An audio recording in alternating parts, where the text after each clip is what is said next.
The New Zealand Tech Podcast, brought to you by Gorilla Technology, proactive and strategic IT. Greetings and welcome along to the New Zealand Tech Podcast. Great to be back again. Today, my privilege to have Logan Ransley, co-founder of Landlord Studio, here with us on the New Zealand Tech Podcast. How are you, Logan? Good, thank you. Thank you very much for having us. Great to have you. Great to have you here, and looking forward to hearing a little bit about your fast-moving startup, and delving into some of the other sort of news of the week. So there's a fair bit to get through. We've got our esteemed Prime Minister is stirring things up in the US. So we'll delve into a little bit about that and how that crosses into the tech world. There's some stuff there around cybersecurity and Russia. Drones. Always like talking about drones, especially when there's actually some I don't know, some actual disrupting technology that's actually starting to come through. The broken down plane, I've just heard. Oh yes, yeah, just this broken down plane. And the world's smallest remote control robot. So some of the things that we'll delve into, and of course hearing about Landlord Studio. So let's jump in. Jacinda Ardern is tripping around the US. I see quite a few. Quite a delegation that has gone with her. And bits and pieces of news starting to come out, seeing it in the social media feeds, people that have been meeting with her. I think she's got a meeting with President Joe Biden coming up. So quite a few different lots of activity, right? And lots of all sorts, yeah. Yeah, which I think this is good for for New Zealand, good for New Zealand tech to have these opportunities where our political leaders get out, and particularly at that Prime Minister. I think it puts us on a bit of a stage as well. Might actually attract some talent, maybe in the future. I think you're right. Like as sort of there's more and more of a sort of a story around New Zealand as from multiple perspectives. So there's the perspective of it being a beautiful country to visit from a tourist perspective, but then once you sort of start stacking in these other bits and pieces, and as long as the narrative's reasonably positive, then that can have a good flow on, as you say. And I think attracting talent to either work for New Zealand companies remotely is helpful, and as is attracting talent to actually come and be based here, buying New Zealand products and software. There's lots of good things that can come out of this. And going from a traditional agricultural export into more of a tech export seems to be like a good decision, I guess, from a future perspective. So I think it's a good move. Yeah, and look, I hope we will see more news like we heard about Meta or Facebook selecting Parkable to help them with managing their car parks when you've got 60,000 or so employees, and you start going back to working from offices, then managing car parks using innovative New Zealand technology. Hey, that sounds good to me, right? Yeah, the software industry in New Zealand, and we can kind of talk a little bit more about this, but I think it's definitely starting to mature a little bit as more companies start and more companies exit. You kind of get this recycle of funds and money going back into the ecosystem. So it's good to see that there's more talent and more ideas and more solutions coming out, and particularly just being exported out to the wider world. Definitely, and there's so much to be said for the expertise and experiences that are gained with with each of these startups or tech firms that then can flow back into the New Zealand sort of tech sector.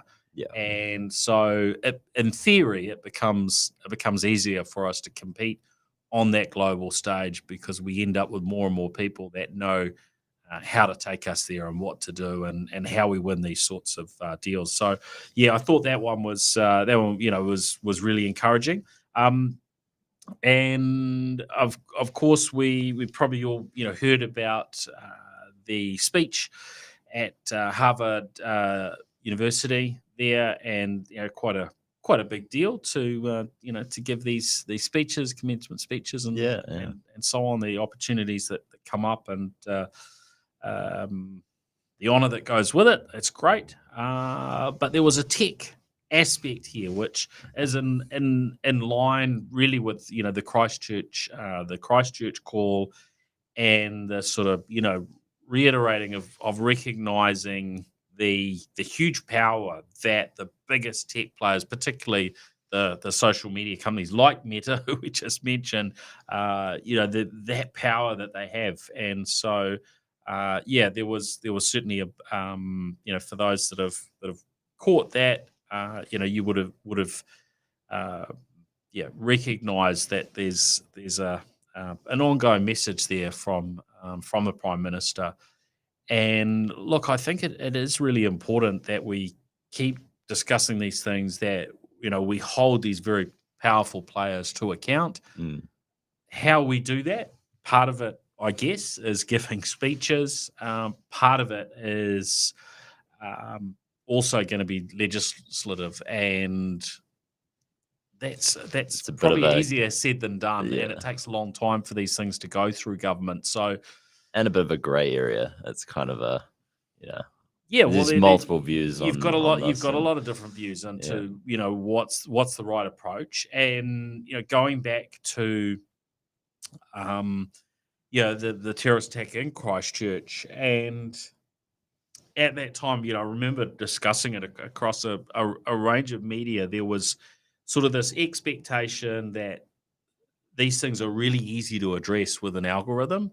mm, And well, first of all, you've got to define what it is. What is the algorithm going to do, and in what context? And yeah, like, this stuff is not easy. And as you say, these sorts of things that we're sort of expecting, technology to handle.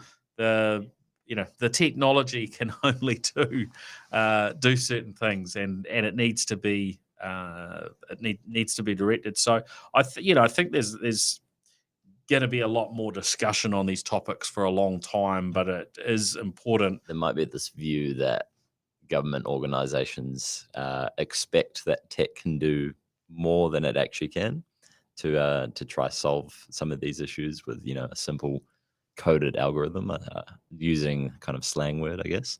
Yeah, yeah. There might be a misunderstanding there, but who knows? Well, and these misunderstandings can be quite broad. Remember discussing this with I think it was with Lisa Owen on Checkpoint, and there was just this expectation. Well, look, this is on Facebook. This should have never Yeah, happened, and the technology can handle it. And you sort of you just think build it, you think ship it. around how we use technology and what technology can do. I mean, it's incredibly flexible, and if you can allow someone to put a video game online that includes shooting, and we look at gaming, the first person shooter is a really big segment of gaming, and people are going to stream these things online. And so on one hand, that's all good, and then we're sort of saying, well, something that we've never ever seen before but might involve blood, or might involve guns, or might involve this and that. Mm. Can you get an algorithm that can just wrap around and figure out what that's, when a bit of footage comes online, and instantly decide and categorize and not block, the things that humans wouldn't want blocked, but block those other things. That's challenging. Yes. So, but look, I think it is important that the discussion happens. We keep these things at the forefront, but we also need to be somewhat reasonable with the expectations, and that doesn't mean we shouldn't be trying, we shouldn't be pushing forward, we shouldn't be expecting change, but we have to have some balance, right? It's a hard one because topics like that are very important to bring to light to try come up with solutions to solve them, and figure out ways of using and stopping the abuse of the platforms like that. And yeah, you're right. We need to continue to try figure out solutions to do that. And I guess that's why these conversations are important to have. But yeah, I guess it can just take a little bit of time and may need a bit more creative input from everyone around. So Yeah, well, there's a lot we're expecting technology to solve. We're expecting it to solve all of our financial woes as a country. You know, get get rid of poverty. Yeah, we to a degree we look to tech as something that is as magical. In many ways it is, but most of these things are going to take some time. yeah, for Now, sure. onto another topic. Scott Technology have been in the media announcing a pretty big deal, $56 million Mm, deal. And Scott Technology, of course, involved in the world of automation and robotics in the workplace, and so they do some really cool stuff. It I was was you that amazed. mentioned Yeah, when they started. Was it 1913? 1913 was when they started, which is quite amazing because that's quite a long time to be going and coming up with various engineering solutions and pivoting, and now it's a publicly listed company. But yeah, it's quite a big deal. It is, and look, I think it's encouraging to whenever we come across these sort of scenarios where well-established, firms have, over a long period. I mean, they've done an incredible job over, over 100 years now. But for them to be at their this sort of scale, winning, $50 million plus contract contracts. That's I think is pretty exciting. So in this case, it's with Canadian company, is yeah, it? Yeah. Canadian beef processing plant in Alberta. I think there's about 2,800 staff there, and basically a non automated environment at the moment. And so by bringing their technology to bear, this is going to have a huge impact on their overall profitability. So really good to see. And these are it's areas like this where often it's becoming quite hard to actually find the workforce. So sometimes that really pushes these decisions, and may well have been the case. I think all Here. these small wins, well, big wins that New Zealand's having is just great to put us on that stage again and just really get some eyes, track that talent, etc. Because I think the more relevant we are, the better we can kind of serve the world in that way. Yeah, agreed. Now, so on this sort of cybersecurity front, I suppose, is where is one way we think of Cloudflare, because of the services that they provide. Mm. They've caught some attention, though, and probably most well known for their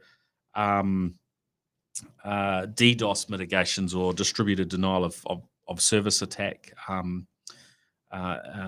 capabilities, or of protecting against those.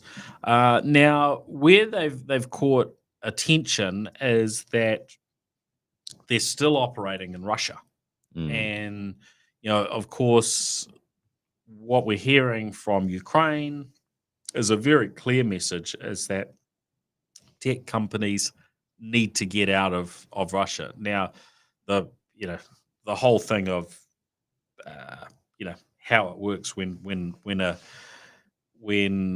country gets put very rightly so into uh, I don't know what you call it, into sort of the dog box as a country. Yeah. That's not a probably a strong enough way of describing it, but there are these huge sanctions obviously being put on Russia, and there is that expectation that tech firms get out. So I thought it was interesting to read how Cloudflare is saying no, we are staying in Russia.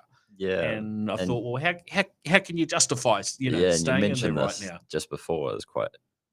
It's an interesting take or an interesting kind of justification.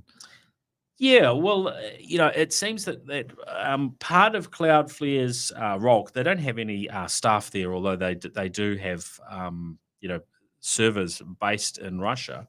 Part of their service offering is a free service, the 1.1.1.1 DNS service, and this has, to a degree, been very helpful for Russians being able to.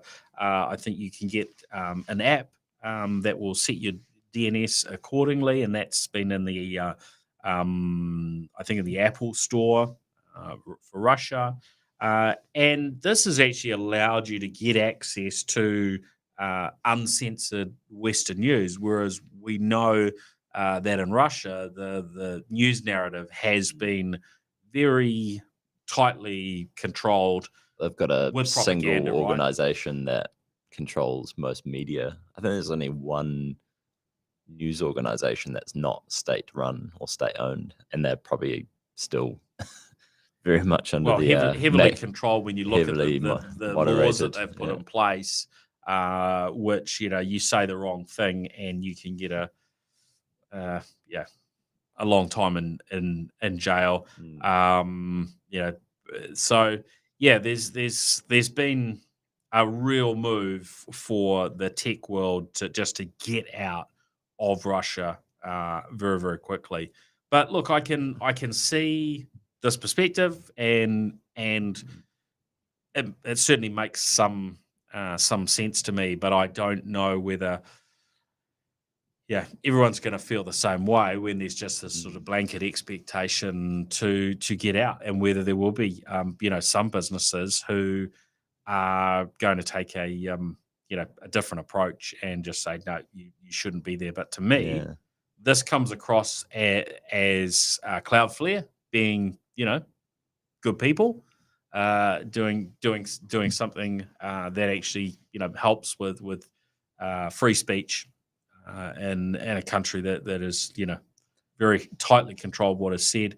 But when we were chatting before we started, you mentioned there's some maybe negative stuff out there Yeah, well, I was about gonna say Cloudflare. they've What was it you'd come they've been under across? the microscope, I guess, a bit in the past around providing services to terrorist organizations, Al Qaeda, etc., etc. But they've never really pulled out, and no, and what they said was they've never been asked to pull out either. They've never had a lawsuit. They've never had any legal, uh, you know, stepping in saying that they need to stop doing that, Mm. which is interesting when they're servicing these types of groups or servicing that type of country, etc. So it's there might be more to the story than we know. Yeah, yeah. It's interesting when you first mentioned it to me. I'm thinking, well, as Cloudflare are so big, this would be like sort of saying that terrorists drink Coca Cola, therefore Coca Cola is Yeah. as bad. But there is that aspect where, yeah, you could see for a domain name who's providing those services, or where there's that distributed denial of service attack protection, and if Cloudflare is providing it, you can see who that is. But how do you draw those lines around, and how do you define that? And if, as you say, what they're doing is legal, and they've not had any lawsuits. They actually had a bit of controversy around the Christchurch as well, because 8chan was obviously streaming, and they're also, I guess, hosted or protected by Cloudflare services. So yeah, it's widespread, but it's a hard one. Yeah, Who do you work with, and who are the once companies get to a certain scale, are there any good companies anymore? Yeah, realistically, like Yeah.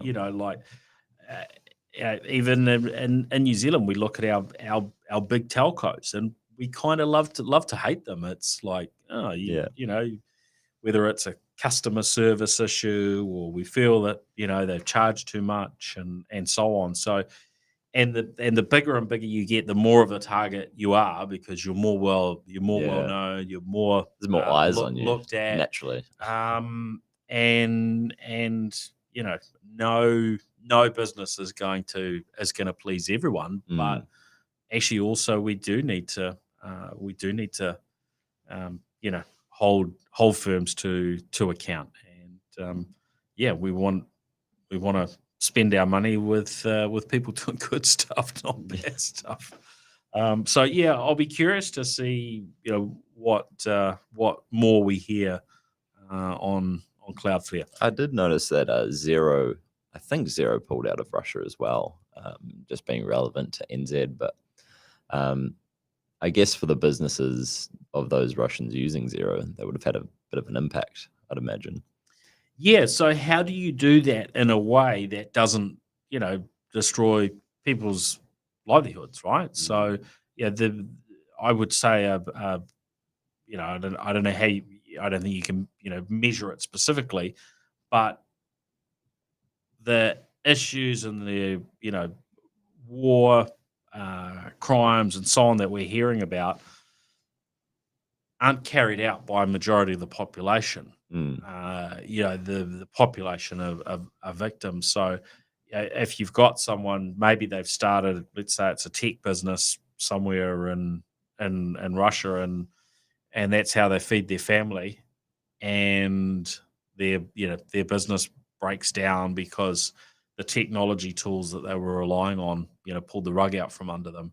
That's not necessarily a good story. So it's there's a way in which these things in theory should be carried out, and I don't know the answers to how you get that stuff right in any sort of a humane manner. And look, I understand the other perspective is look, actually, we just need to be really, really hard to to have an impact and have any chance of stopping the war. So now drones. Love to talk about drones when they're doing cool stuff, and we get all the sort of the PR things. And a few years ago it was Simon Bridges and Domino's pizza delivery in New Zealand, and all very very cool, and made some good good press. But we're still not getting pizzas delivered in New Zealand by drone. But we are reading about Walmart in the US, and that although it's still a small percentage of the population, it's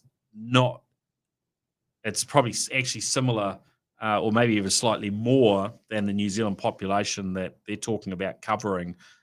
So Walmart have said that they're bringing the convenience of drone delivery now to 4 million US households through a partnership with a company called DroneUp.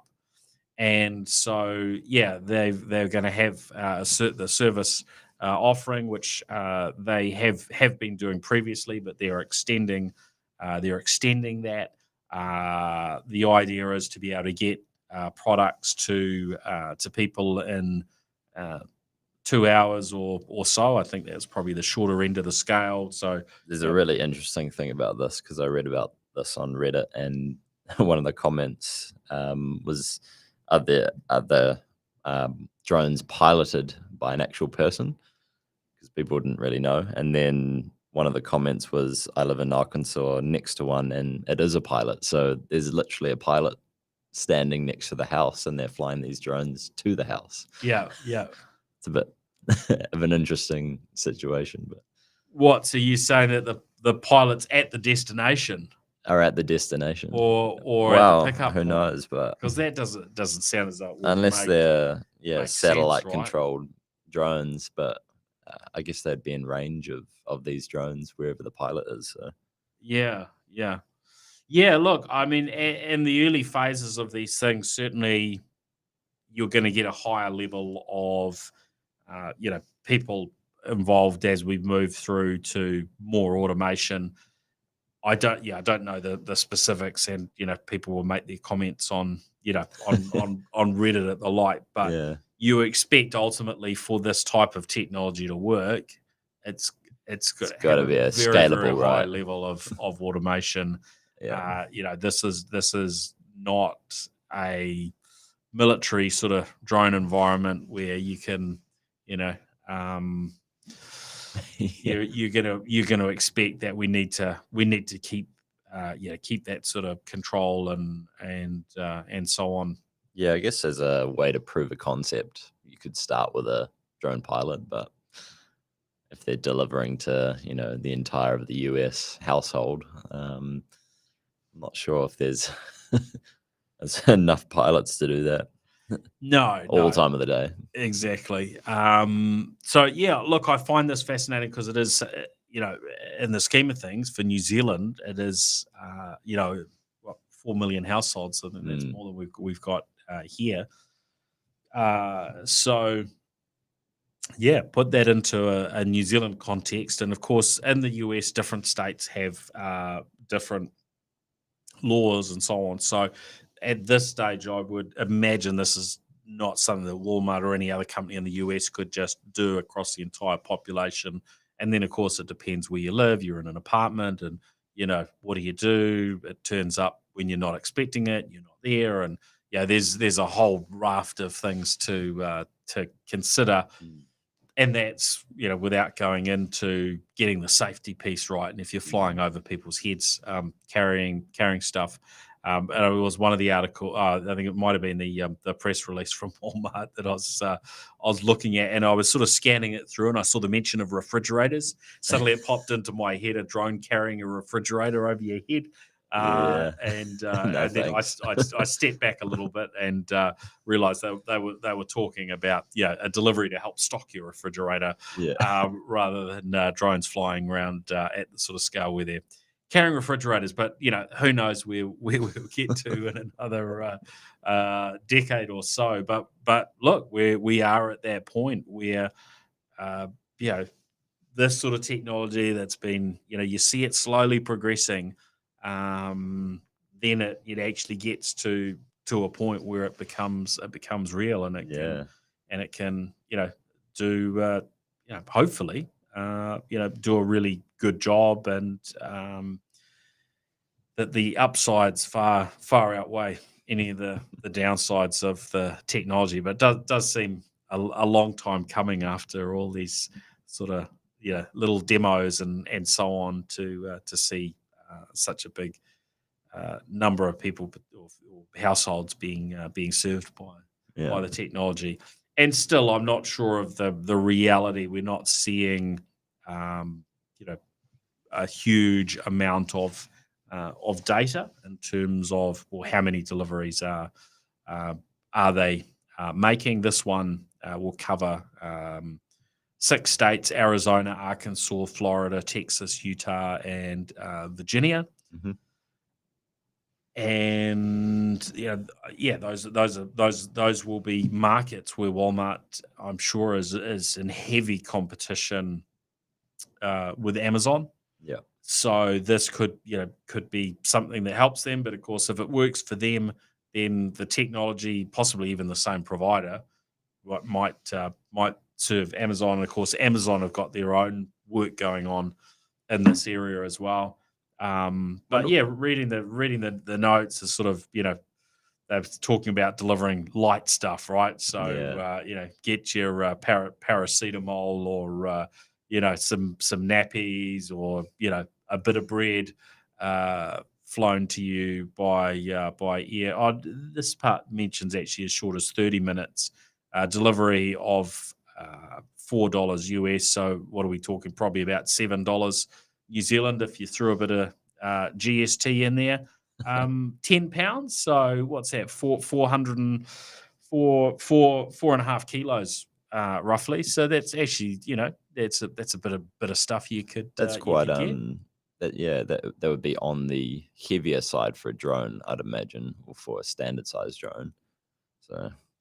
And it's gonna consider size and whether it's actually sort of safe for. Wonder what their primary drone to objective drop it is, off. though. Like, is it to shorten time of deliveries, or is it to reduce costs deliveries, or maybe they're trying to deal with the COVID, repercussions in the shipping industry and stuff like that? But yeah, I do sort of feel as though we are probably still in the phase where it's as much as anything to experiment with the technology. Does it work, and how much can we scale it? Is it 10 deliveries a week per store? Is it 10,000?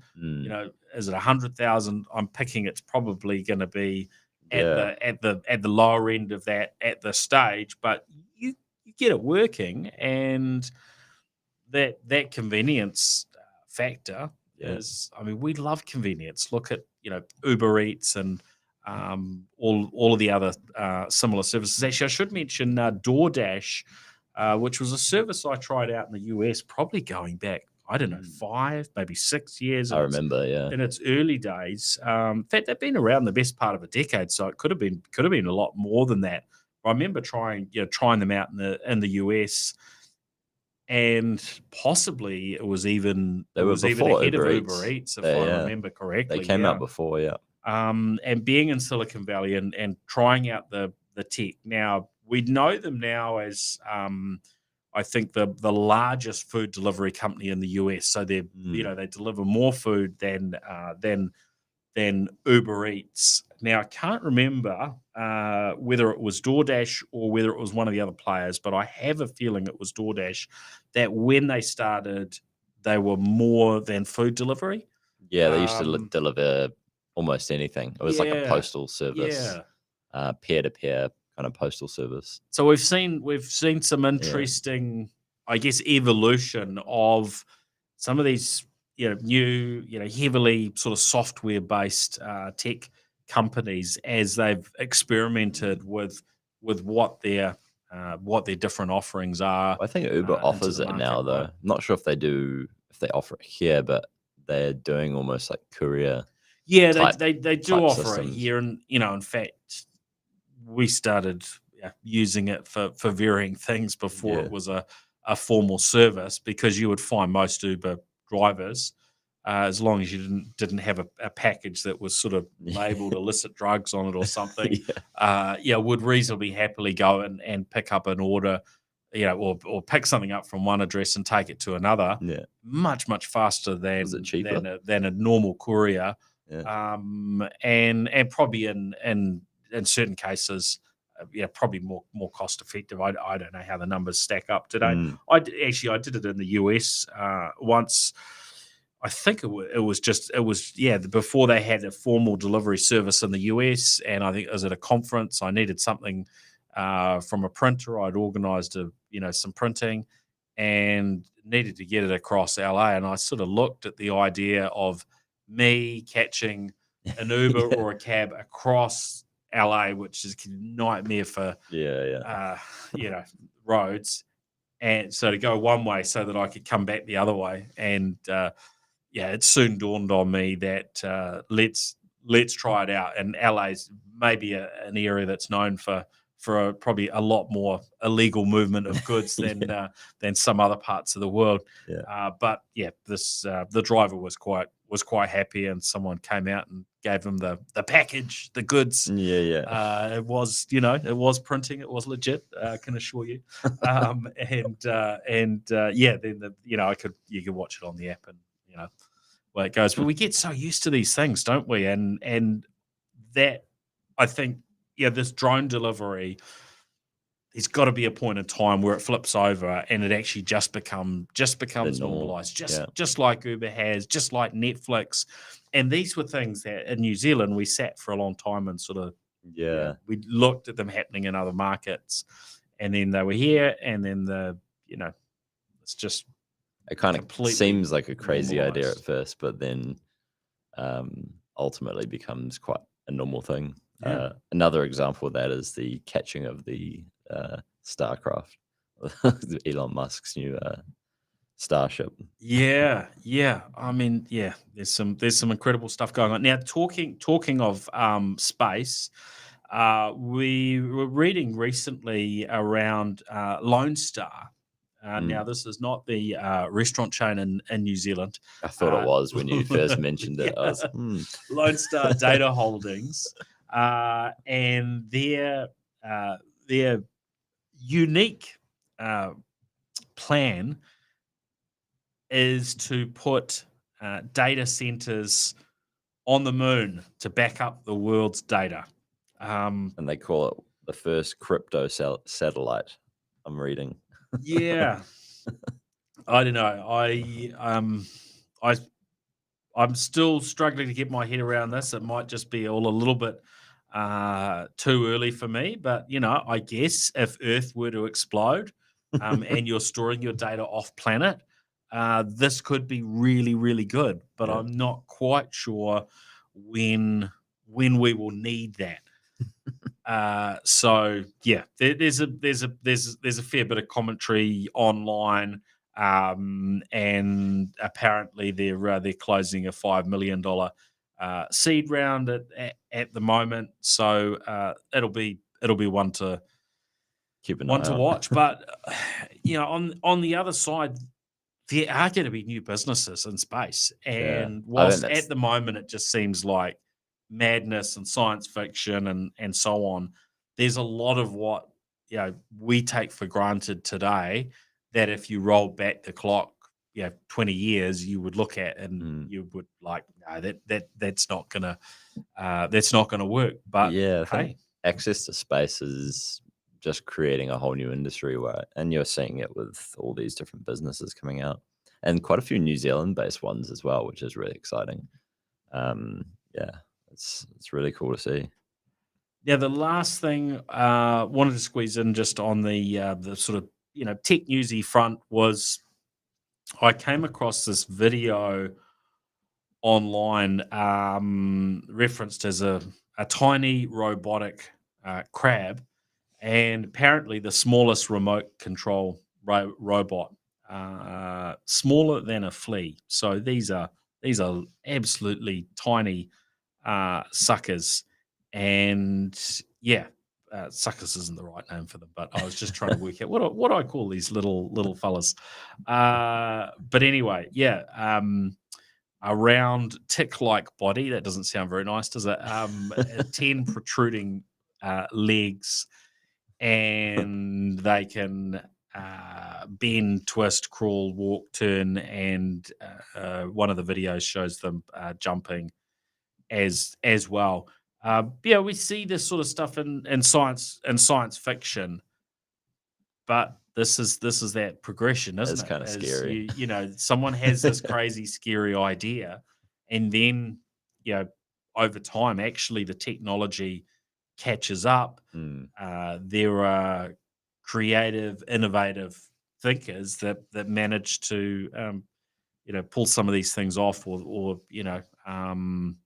bring them to fruition. Maybe not as they were originally shown off as being something scary, but something that may be a very helpful tool to the world in the years ahead.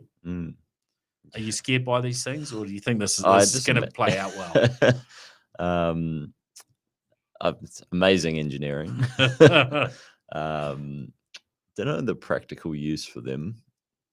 Feel like they could be abused.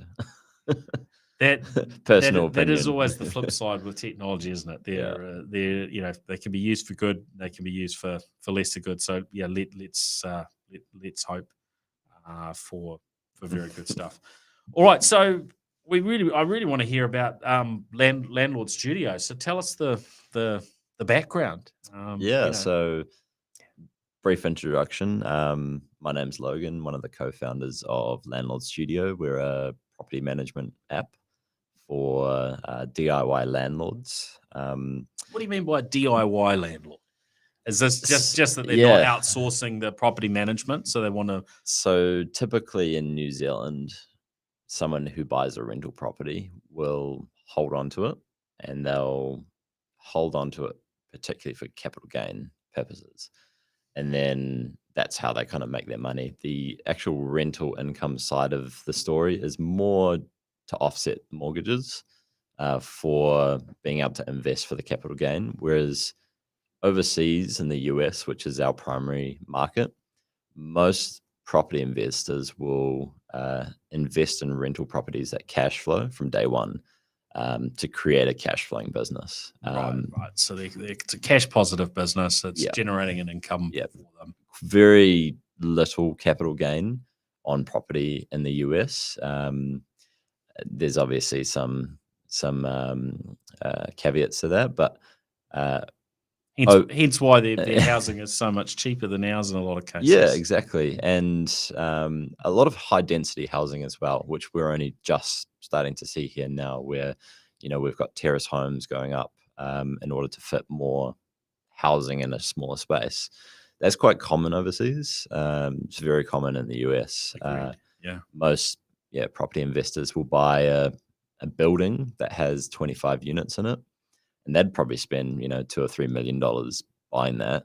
But 23 units is 23 lots of rent coming in every month, whereas you spend $2 million here on a house, and it's one set of rent coming in. It's quite a different landscape. So how did this come about? So you're in New Zealand with something that maybe doesn't heavily suit the New Zealand market, and you're looking at the US. By accident. So I'll kind of step back a little bit. My business partner, Charles, he IT software mobile developer. He was living in London, and he was just contracting, earning some good money. And he decided that he was just going to buy some rental properties when he came back to New Zealand. But being a mobile developer, wanted a solution primarily app-based to be able to manage these properties. And when he looked on the App Store, couldn't find one. So he just built one himself, coded a real simple version up. And then put it on the App Store. Just thought, why not?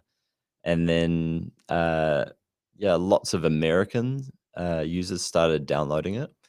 And by accident, it solved a really specific niche problem in the industry, where every property from a tax perspective, from the IRD, IRS tax perspective, is treated like a different business.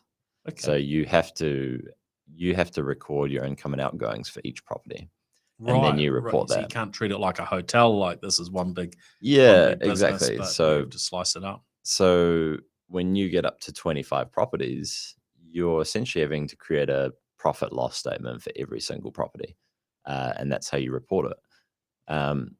The problem is that traditional accounting software only is designed for a single business entity. Yeah. So when they try to use software like Xero, QuickBooks Online, it doesn't actually work.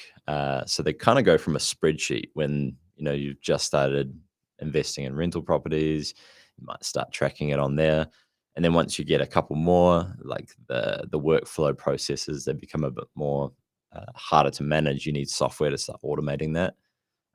Naturally, your go-to is QuickBooks Online or Xero. Yeah, I'm sure Xero didn't mind one customer having 25 subscriptions to cover they love cover it, right? a building, but in the scheme of it, it's probably not going to actually. And they've built some tools to allow multiple property tracking and things like that, but ultimately it's been designed for an accountant and it's single business entity. So what we did was we created an app that allowed you to track your income and expenses on a property by property basis. Very simple concept. Turns out that a lot of people, felt that our product really solved quite a unique problem in the industry. So our first 1,000 customers came from app downloads without any marketing, no real product development, no real strategy behind acquiring those users. So it was quite interesting. That's a great story. That's very cool to Yeah. acquire 1,000 customers like that. So where are you at in the journey? When did Landlord sort of Studio start, and how many customers do you have now? What sort of revenue are you at, and what are the So upcoming? that was done around 2016, Mm. 2017. 2018, we did our first family and friends kind of seed round. Raised a couple of $100,000 from family and friends, and we put together our first, established company with a few people. And then essentially from there, over time, we've been starting to further build the product out to make it more applicable to the different landlords in their journey, and actually solve more of the workflow issues, because accounting's just one. There's multiple. There's dealing with tenants, there's maintenance, there's marketing, etc., etc. So we've kind of built out this big product suite now, stemmed from the accounting piece. Now we manage over 33,000 rental properties on the system, a little over 4,000 customers, primarily US based still. So yeah, we're finally hit the 7 figures, so which is great for a kind of aspiring NZ tech startup. So our next focus is the US market, and we're going into US market to try prove out a bit of a strategy around that accounting as kind of go to market channel. It's really exciting. And do you have something that the tenants use as well? Is that something where there's an app or web Ye- portal or something that for the tenants? Yeah, so it primarily started just landlord focused, but we got a lot of product feedback and a lot of questions asking around adding the payments piece in, which is facilitating direct debits from tenants to landlords. So we built into the system a way to do that now. So that basically brings the tenant into the equation. So they actually have a portal that they use as well now, where they can connect their bank account, set up automatic payments, pay for utility bills, etc. And then it all flows through our system, and we do all the financial bookkeeping in the background, all the payments flowing through to the landlord's bank account, etc. So that's the kind of the first part. The ultimate vision is to really bring the tenant and involve them more in the whole life cycle, because rental properties is not just the landlord, it's ultimately the tenant as well, and being able to create a great experience for them. So everything from them being able to let the landlord know that there's issues with the property so that they can get fixed, obviously payments, and then some of the products around moving in, moving out, etc. So Seems like there is a huge amount of potential, a lot more ahead for you. So that's great. yeah, the market's very large in the Yeah. US. On one hand, it's quite intimidating on how to tackle that. The other hand, you get just 1% of that market, and you've got quite a valuable business. So Yeah, great. And some people would probably be curious about what's the technology behind the scenes that you use. What's your tech stack? yeah, so we use Microsoft Azure as our kind of tech stack, .NET Core, and then we've got native apps both on iOS and Android, and then our web portals all React. So great experience for everyone involved, especially because we started as like a mobile first focused product. We always felt that that's the way people were moving their lives. is to be working on the go. So everything that we've designed is from a mobile first kind of approach, and that's kind of been a part of our ethos. Oh, great. Yeah, look, I think there's a lot more we could delve into, and I had some other notes here I wanted to ask, but I think we're sort of out of time for NZ Tech podcast today, so we might have to have you back for another chat, Logan, and delve in a little bit more. But yeah, that's really really exciting, and all the best for what's next. I know you've got an upcoming trip up to the US, UK. up to the US, and just say for everyone listening in, just look out for us, and we're always looking for talent. So feel free to reach out, and if it's something that they want to get involved in, the startup industry in New Zealand, then we're here. Fantastic. And where are your people? Are you sort of spread out, or mostly around Auckland? Majority of our engineering team is Kingsland. So nice and central, good community around there. And then marketing sales is Kingsland, Wellington, and US. So excellent.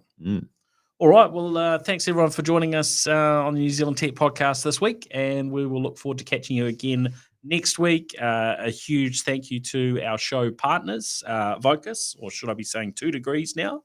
As that merger has completed, we've got Vodafone, Spark, HP, and Gorilla Technology. And thank you to you for listening in, and thanks, Logan, for joining us on the show. No worries. Thank you. All right. Cheers. The New Zealand Tech Podcast, brought to you by Gorilla Technology, proactive and strategic IT.